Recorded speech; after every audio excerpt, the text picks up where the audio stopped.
when we left Vietnam, that was sort of just after 1973, the troops left, the American troops. And of course, we maintained our diplomatic presence there, and we had some people on the ground who were like still kind of like in an advisor role or whatever. But nevertheless, when we left, we didn't leave airplanes, 200 airplanes, Black Hawk helicopters or Huey helicopters and tanks and all these weapons and night vision gear and all this, like they are into Afghanistan. Can you imagine American military equipment that's going to be sold, including drones, that's going to be given to the Chinese so they can reverse engineer it? Our tanks, all these things. It's horrible. How could the DOD, the Department of Defense, allow that to happen? They had months to get that stuff out, or they could have destroyed it. But no, they didn't. Normally what you do when an army retreats, they destroy anything that the enemy can use.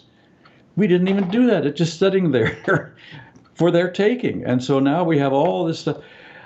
To me, it's beyond belief that this has been, that's allowed to happen, that the military allowed this to happen to the Department of Defense. Somebody was asleep at the switch, and boy, I don't know. I think some heads should roll for what's happening right now in Afghanistan.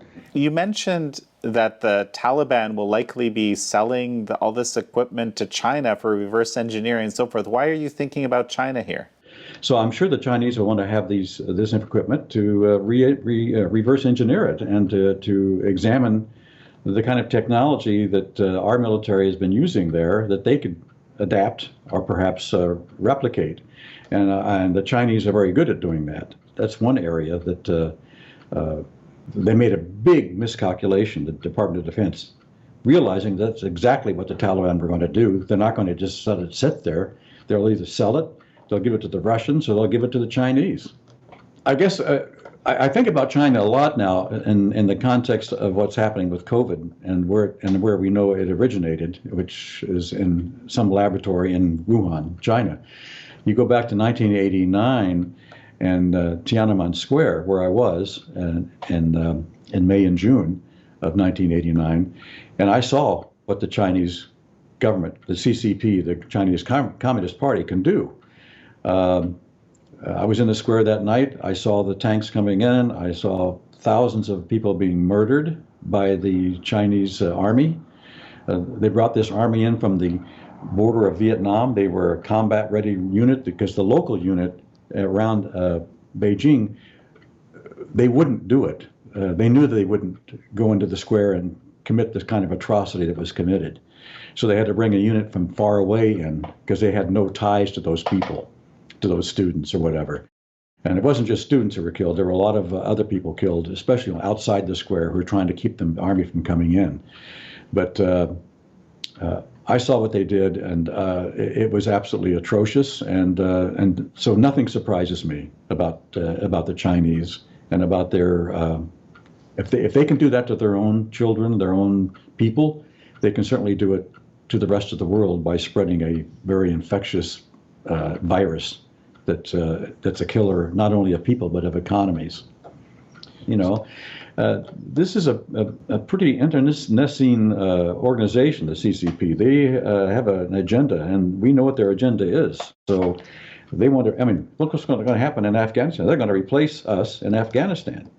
They're going to go in there to get all these minerals. You know, we have. I mean, you've got all these minerals, cobalt and uranium and copper and all this stuff that they need. There's none of that stuff in China. They need to get it from somewhere, and they're going to take it out of Afghanistan.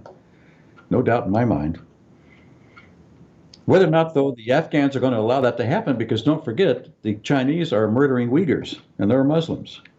So I wonder how the Taliban's going to, how they're going to deal with that issue, because that's something that's going to be very bothersome to them, I would suspect. You have some firsthand experience with, I read an article of yours, I think it was from 1987, reporting on these Mujahideen, warriors. And so give me a bit of a sense of that. Well, when I went to Peshawar, which is right on the Khyber Pass. It's in Pakistan, but it's right on the border. And I met with a Mujahideen warlord and arranged to go in with him and his group, his little army of about 150 people, and we crossed over. And at that point, I began to understand just what kind of people these are. These are tough, really tough people, and they will fight to the end. I thought to myself, my goodness, this is not an enemy you want to go against. The Russians are making a big mistake by being here. Well, now we made the same mistake because I think we ran up against the same kind of people. The Mujahideen became the Taliban, essentially, and so what we now see is maybe a loose collection of people kind of thrown together into kind of a semi-army.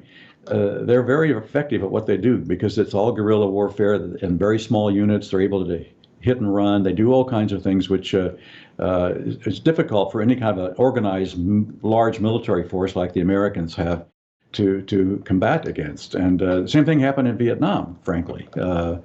So I discovered very early on this is going to be a formidable foe. And in 2001, when we went into Afghanistan after 9/11, I remember the story I'd done about this little 12-year-old boy, not little, he was a 12-year-old boy, and his job was to crawl along the roofs of buildings in Kabul or Kandahar, wherever you might be assigned, and with a bag of hand grenades or explosive devices, and to throw them at tanks down the open. You'd see an open hatch for a tank, and his job was to crawl to the edge of the roof of a building and throw those hand grenades down that hatch, and he was very good at doing it.